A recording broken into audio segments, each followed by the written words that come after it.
Good morning, students. In the last class we discussed the stress strain curve and also Poisson's ratios with respect to lateral strain as well as longitudinal strain. Today I am going to discuss the continuation of that elasticity with respect to stress strain. Till today we discussed about the stress with respect to certain force as well as strain with respect to certain strain, and stress due to strain as well as strain due to stress. We discussed these things in the last class. In the today class I am going to discuss the elastic strain energy, that is lecture number 4. We are going to discuss the elastic strain energy as well as applications of elasticity.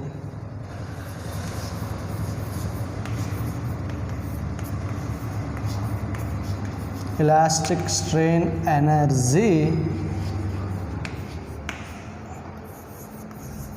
or we can also say that elastic potential energy.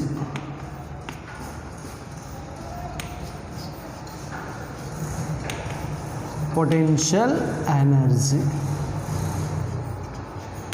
Due to this elasticity, there is a stored in the potential energy in a particular wire or a particular string.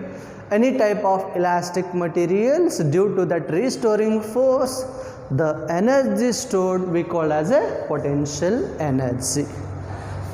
Let us consider a spring of initially of its length L without any external force is acting. Its initial length is L. We know this already. The spring has elastic property. After removal of this external force, this spring will come back to its original state. This nature we call as elastic nature, and it also obeys the Hooke's law.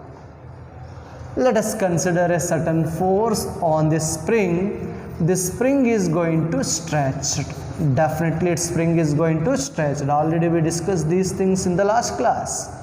Certain force is acting. Because of this force, this much of length is going to increase, that is delta L. Now this is our original length L. A certain force is acting. Definitely there is a restoring force is developed due to this much of force. What is the restoring force here? There is no force. That's why the restoring force is also 0. There is no external force. We are acting on this particular spring. The restoring force is also 0. Here we are applying a certain force. Because of this much of force, definitely there is the restoring force is developed in the spring. Okay, let us consider. We know that already. What is work done? Work done is equal to force into certain displacement. Force into displacement. Certain displacement is going to act after a certain force. Here we are applying a force. Because of this force, the length is increases. This we are considering as a displacement. Why? Because this will come back to its original position after removal of this force. This is our initial point, and this is our final point. Just to consider, this is our final point. A person is moving from initial to final. Again the person will come to the initial position. What is the displacement? 0 displacement. Again it will come back to its original position, equilibrium position. Same here also. Like this person will go to some other place. Again it come back to same initial, means its displacement, person displacement is going to 0. Similarly here is also the spring displacement is 0. That's why we are considering with the help of work done.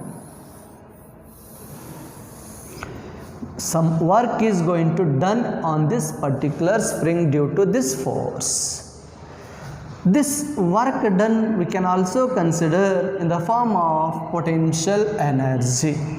See here, work done is equal to force into displacement. Here some work is done. What is the initial force? 0. What is the final force? That is F. Just to consider the average force acting on this particular spring, the average force which is equal to average force. What is the initial force? 0. What is the final force? That is F. Average means here 2 times we are considering the spring, same spring. Initially there is no force, here is force is acting, that is F. The average force, that is average force F is equal to, that is F by 2. We know this the formula, work done is equal to force into displacement. How much force is acting here? F by 2. Average force is F by 2. Just you consider work done. Work done stored in a elastic, that is spring or any other steel materials. Listen here. Work done W, which is equal to, what is average force here? Force F by 2. And what is the displacement? How much displacement occurs? The increase in length, that is delta L. Delta L. Now work done, which is equal to 1 by 2 into F into delta L. Here F is average force acting on that particular spring, and this is delta L is increase in length on this particular spring. Now this work done we are considering as elastic potential energy. How we are going to consider? Just from the first chapter we are going to explain that how we are considering that work done is nothing but a potential energy. Basically we know that work done is equal to force into displacement, that is just you considering as a length L. We know that force is equal to mass into acceleration due to gravity, and this is L. We know already how to write the SI unit for a particular physical quantities. In the first chapter you are going to understand already what is mass unit, that is kg. What is acceleration due to gravity unit, that is meter per second square. What is length unit, that is meter. Now meter means meter square, kg as it is, that is meter square, and this is per second square. This is the work done stored in a particular that spring. Now here we are considering as a potential energy. What is potential energy formula? Potential energy, generally potential energy is equal to mgh. There is a mass, because of that mass there is a force is acting, acceleration due to gravity definitely, and there is a certain height, this much of length is going to increase, we are considering here. Now just write the SI unit for these, and mass is kg, acceleration due to gravity is meter per second square, and height is meter. Now what is the SI unit? That is kg, and meter square and per second square. And these two physical quantities we can consider work done is nothing but a potential energy in a particular spring or any other elastic material. Because of that SI unit are same of a different physical quantity, we are considering as a potential energy with respect to certain work done. Now just I am considering this work done is nothing but a potential energy U. This potential energy U. Now the potential energy stored in a wire.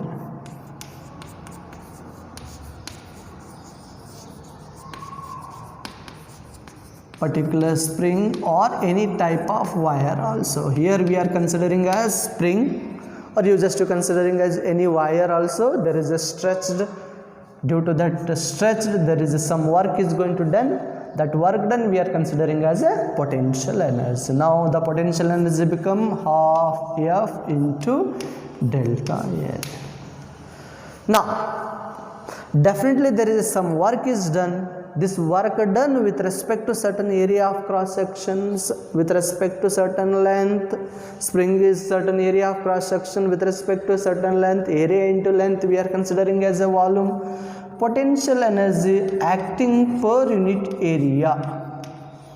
Acting per unit area. Per unit area means we have to divide the with respect to per unit volume, that is volume, or directly considering as a volume. Per unit area also we can convert with respect to length, or you just to convert directly by unit volume. Per unit volume, just divide directly unit volume, per unit volume, which is equal to 1 by 2 F into delta L divided by volume.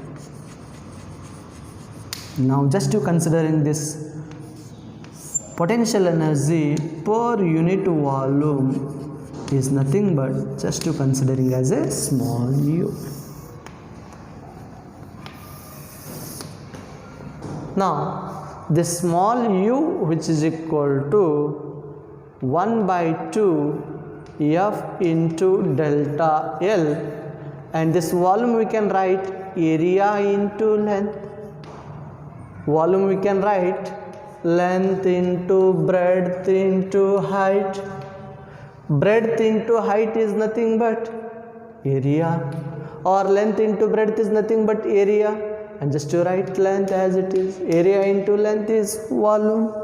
Now potential energy stored in a particular spring or particular wire per unit volume is equal to F by A into delta L by L. Why we are considering in terms of volume? Because already we know that these potential energy stored in a particular spring due to stress and strain.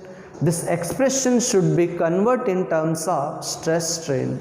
That's why we are converting these all factors in terms of stress and strain. Now half force acting per unit area. Generally we know that already first stress is equal to force acting per unit area. We can write F by A instead of stress.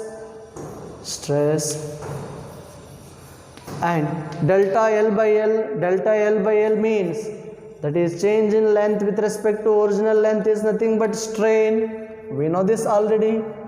Just to write mention strain. Half stress into strain. We know this. Stress means certain force is acting per unit area. Strain means there is a change in length with respect to original length. Here what thing is going to change? Length. Variation of length. Already we studied the Young's modulus, bulk modulus and shear modulus. In those three moduli we are discussing about the length in which moduli? Definitely we know that is Young's modulus. This expression we should convert in terms of Young's modulus.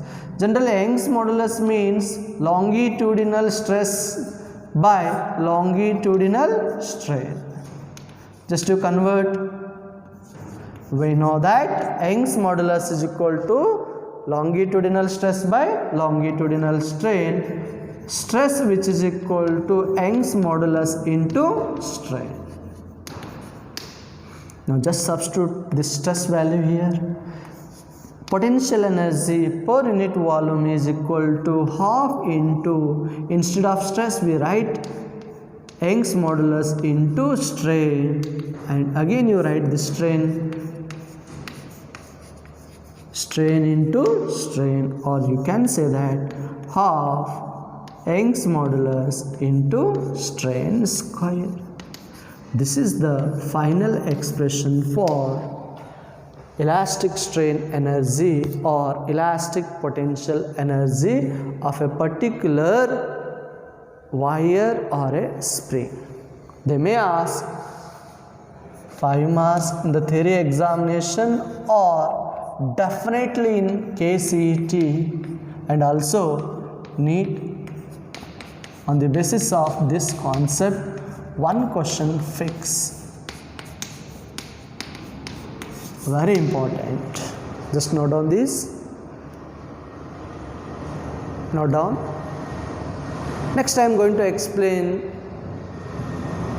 applications of elasticity. Before going to explain the applications of elasticity, you should know about some types of elasticity in briefly. I think note down.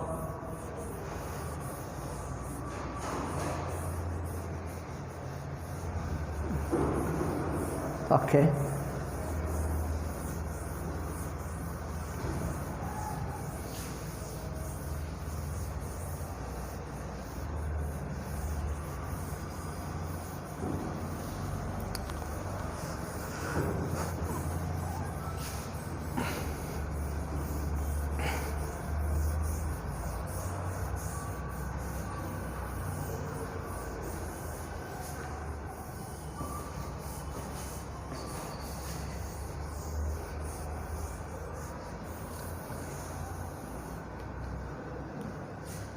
Next, before going to explain the applications of elasticity, we should know about we discussed the two things very clearly. One is elasticity.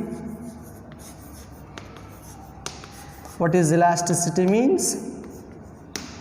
The property of a body by virtue of which it regains its original shape and size after removal of deforming force. A material which regains its original states after removal of that deforming force is called as elasticity. And second one is, what is plasticity means?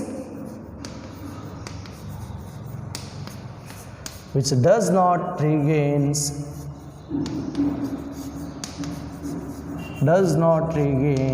its original shape and size after removal of deforming force.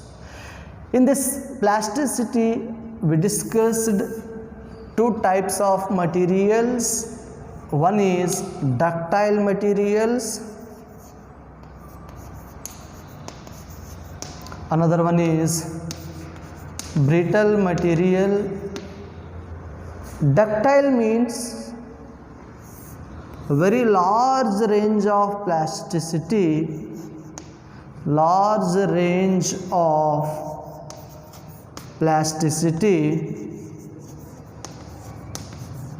Keep in your mind, a material is plastic.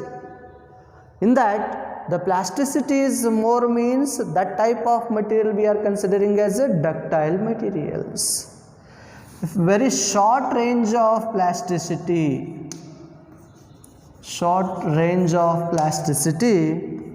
definitely that type of material we call as brittle materials. The material which shows very small plastic range, very short plastic range, that is going to break that plastic limit, that type of material we called as a brittle materials. Example, we know that already. This is rubber, and just you considering here as cast iron, or just you considering as a chalk paste, cast iron, cobalt, nickel.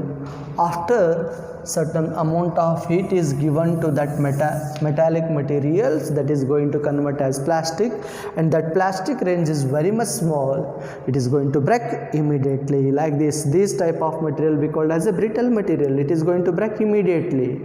There is no elasticity and also plasticity, immediately it is going to break. Very small range of plasticity, this type of material we call as brittle. And ductile means, just to considering this also, ductile type of material, it is very large range of plasticity, after that it is going to break. This type of material we call as ductile, and this type of material we call as a brittle materials. Just to considering with the help of graph also, applying a certain stress, definitely there is a strain is developed on that particular materials. We know that up to this is our elastic limit. After this, the material is going to convert as plastic. this plastic limit is very much large. Up to this it is going to, after this the material is going to break. This is yield point. Yield point means stretching point, means the material which is going to convert as elasticity to plasticity. Here up to this the material is going to regain. Already we discussed these things in the stress strain curve. Up to this the material is going to regain its original shape and size. And here is the applicable of Hooke's law. Within this limit the Hooke's law is going to applicable. This is the very large range of plasticity we are considering as this is ductile graph. If suppose they asked in 1 Mars or 2 Mars or in the CET also they are going to ask by graphical notations. Very large plastic range means that type of material we considering as a ductile materials. Very small range of plasticity after applying a certain stress on a materials. This is our elastic limit. Elastic limit. After this it is going to suddenly breaking point. This is the yield point. Immediately the material is going to break. This much of only plastic limit. Here is very large plastic range. Here is very small plastic range. Beyond this the material is going to break. This type of material we called as brittle materials. They may ask in CET or theory by graphical notation also. And third one is elastomers.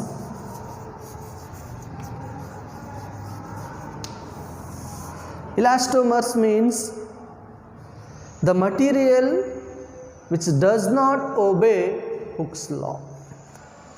That may be plasticity or that may be elasticity. Even though that material is elastic materials, even though that material is plastic materials, those material which does not obey Hooke's law, that material, any type of material, that may be iron, cobalt, nickel, any type of solid materials which does not obey Hooke's law, means those type of material we considering as a elastomers. We are applying a certain stress on these materials. There is a strain developed on those materials and definitely those are not uniform. Certain amount of stress is developed on the body and there is another amount of strain is developed on that particular solid bodies. And these three graphs are very important. They may ask in 1 Mars or sometimes they are going to ask graphical notation in the NEET also. The last NEET also they are going to ask graphical notations on the basis of these three things. Okay, I think you got it, these three graphical notations as well as these type of materials. Next I am going to explain last bit of this chapter, that is applications of elasticity.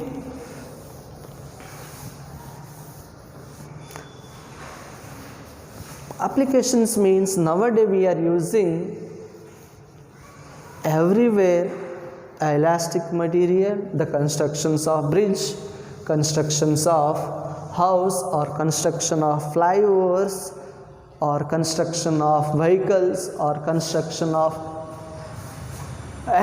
lifts or elevators. We are using steel materials. Why we are using steel material means steel is more elastic than all other materials.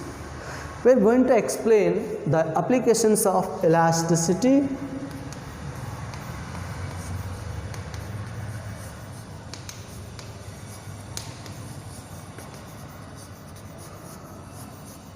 Wide applications of elasticity. Nowadays one of the important branch of physics, that is material science, we are discussing complete this elastic properties only. Okay, the first application to know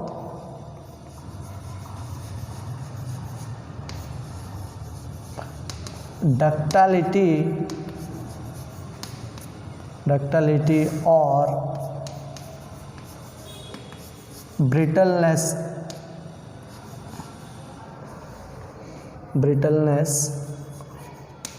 of a material or of a given materials.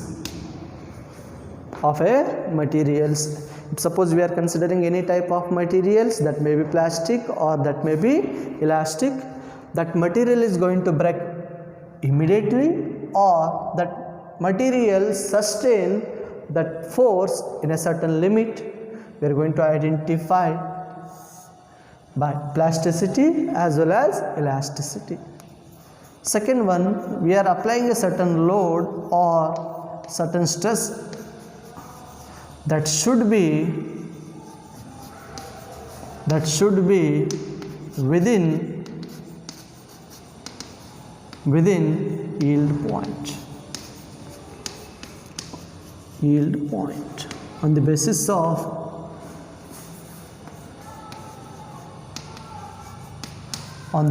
of these two applications only, many other applications, many more applications we are going to explain on these two important applications only. On the basis of these two applications only, we are explaining the applications of elasticity in all other branches also. Okay, already we discussed about the ductility and brittleness of materials. To identify any type of materials, that material is a ductile nature or brittle nature, and that load or stress should be within the yield point. Yield point means the material which shows the large plastic range or small plastic range behind the elastic limit. Within that limit only we should apply the stress or load. Just to consider as it is here, let us consider this is one bridge. Initially bridge is looking like this. After certain days this bridge is going to dip.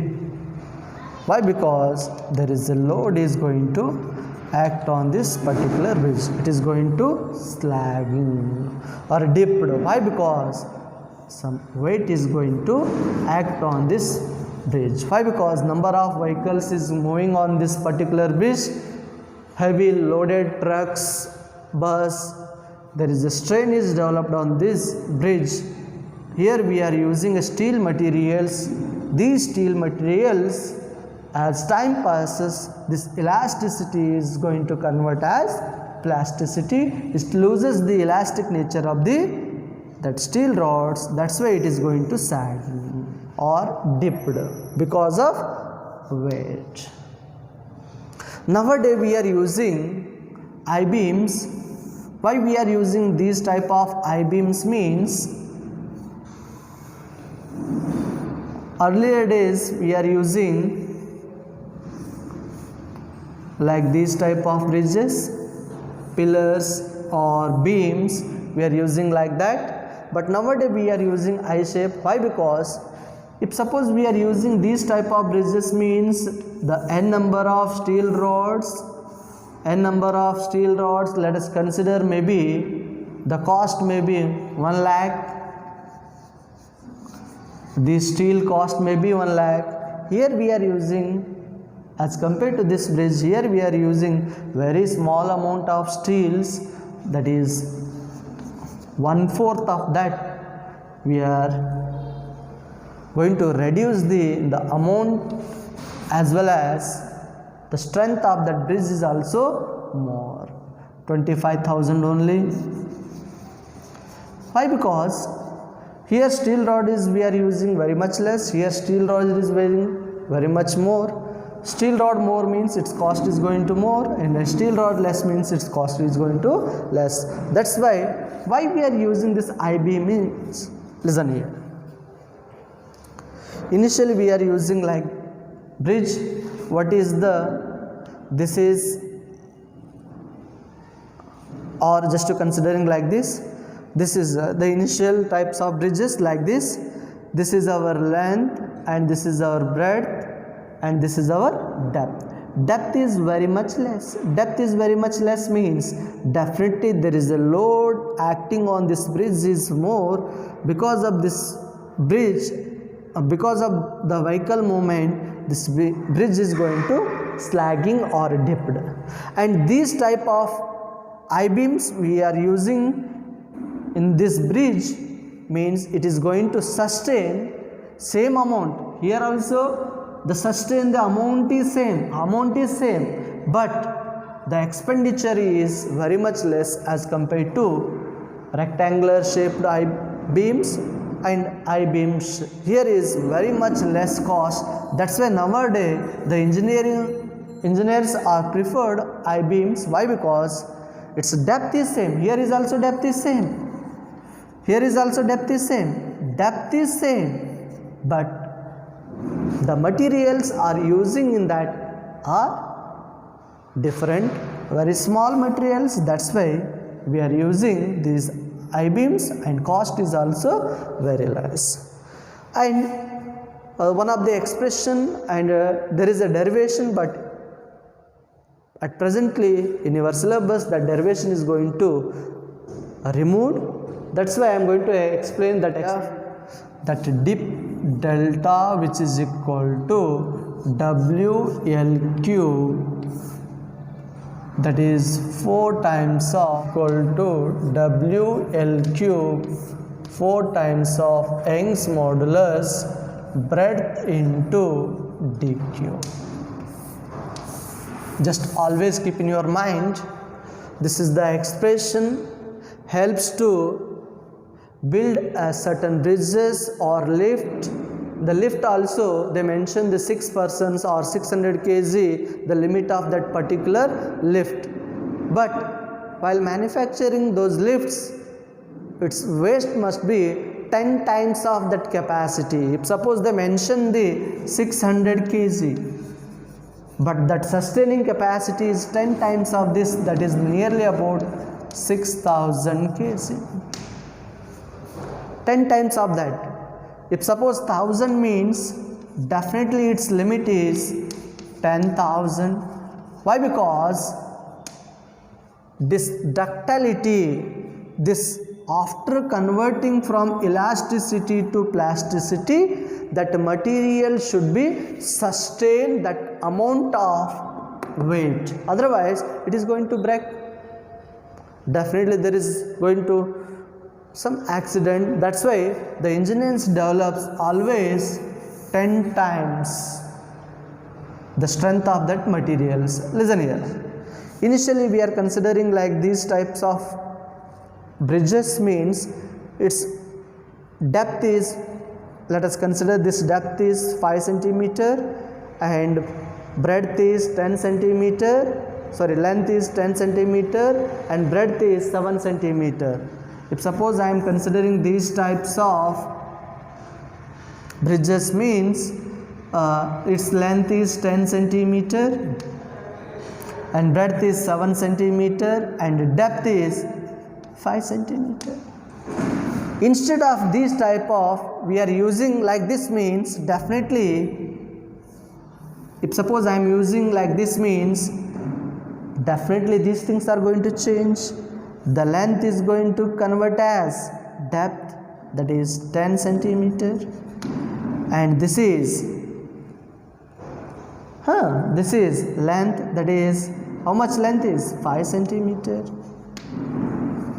and then width is also, this is totally depth becomes, this completely depth become 10 centimeter and this is 7 centimeter. This is the length, breadth and depth. Depth is going to increase. Depth increases means sustaining capacity increases. The depth is increased by 2 times. 2 cube means that is 8. The weight capacity increase 3 times. Initially it is 100 kg. Now its weight is increases 300 kg.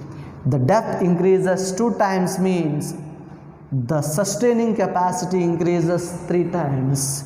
If depth increases 10 times, initially it is 2, or it's just considering as this depth is 5 centimeter, we are increasing the 5 centimeter depth. This is 125 times increases the weight on that particular bridges. And several applications we are using in several field, also we are using the elasticity applications. Nowadays we are using in the development of any steel materials, or just to considering this wire is also some elastic properties. And nowadays we are using mobiles. In that mobiles also some of the metals materials certain elastic limit, because of the temperature we are giving a certain charge on those metallic materials that sustain that amount of charge to the limit. You continuously charging means definitely that materials loses that property, that is going to convert as, or that is going to break. That's why every materials in this universe there is a limit of elasticity as well as the certain limit of plasticity. Within that elastic limit, the materials which obeys the Hooke's law, behind that materials, the materials which does not obeys the Hooke's law, those type of materials we are already considering as elastomers. After this conversion of elasticity to plasticity, that materials which are going to convert as ductility as well as brittle. Ductile means more large plastic range and brittle means very short plastic range.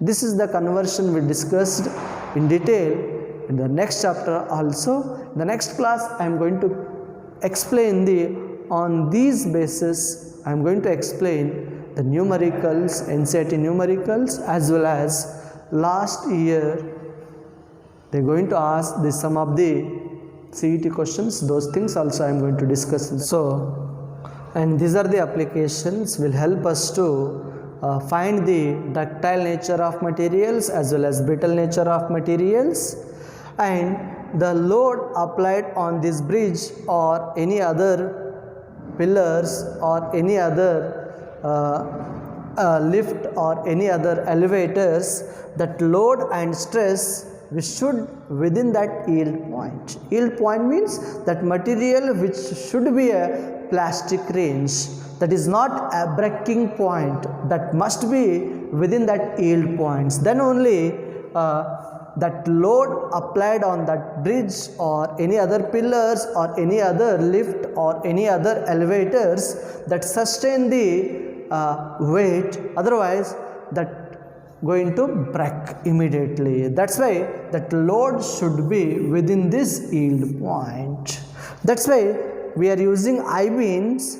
The shape of I-beams used with minimum mass of steel, we can have maximum height.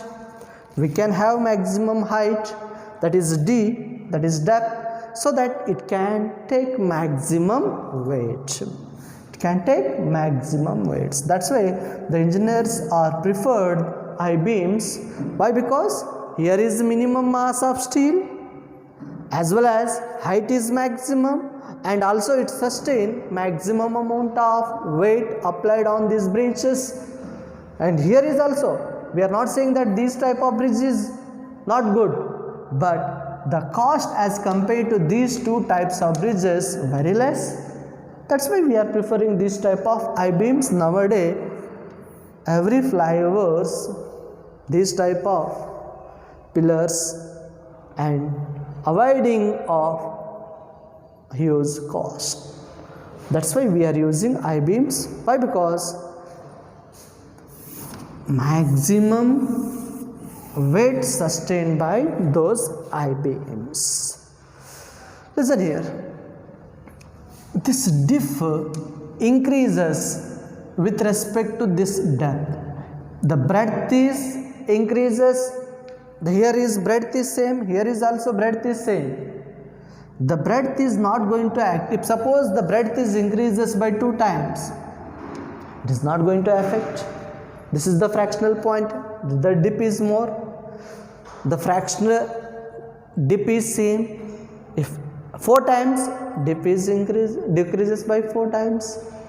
If this is maximum, dip value is very minimum. The denominator value becomes maximum means this dip is going to minimum. Why this dip is going to minimum means this is inversely proportional to dq. If the depth increases, 2 times increases means its weight is increases 3 times. If depth is increases 2 times, weight increases by 8 times. The depth increases by 3 times, this is increases by 27 times. That's why the dip is always inversely proportional to the depth of that particular I-beams or any type of beams or any bridges or any other elevators or lift we are using. If the depth is more, definitely that sustaining capacity of that bridges or any other materials is also more. Dip is going to minimum. The depth increases, definitely the dip is going to decreases. This is the conclusion of these applications. The applications are given by, and these 2 applications help us to explain the different properties of elasticity in the different branches as well as the different fields. We are using the applications of elasticity, and the very important chapter in the field of material science as well as in all day-to-day life. We know that without elasticity and without plasticity we can't live. That's why the applications are many more, and these are the 2 important applications. On these 2 bases only we are dividing different materials of elasticity as well as different materials of plasticity. In the next class I am going to discuss the numericals on the basis of these bits. Thank you.